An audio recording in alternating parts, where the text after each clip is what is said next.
ntabwo narekera kumwamura.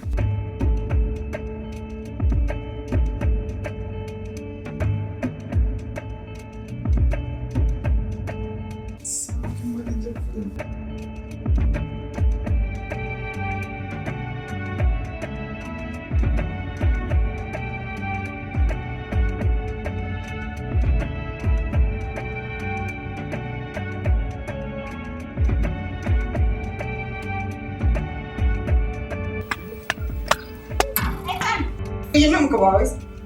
Wowe n'uwawe. But he's my fiancé. Kuva ryari? Oh God. Urakoze gusibye.